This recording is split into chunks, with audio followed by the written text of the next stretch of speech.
وإذا انقلبوا إلى أهلهم انقلبوا فكهين وإذا رأوهم قالوا إن هؤلاء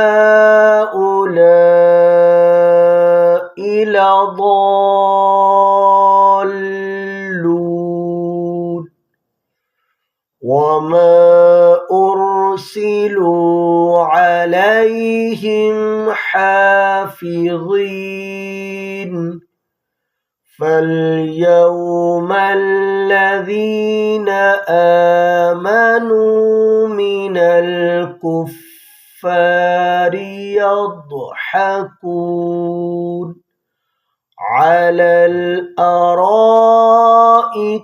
ينظرون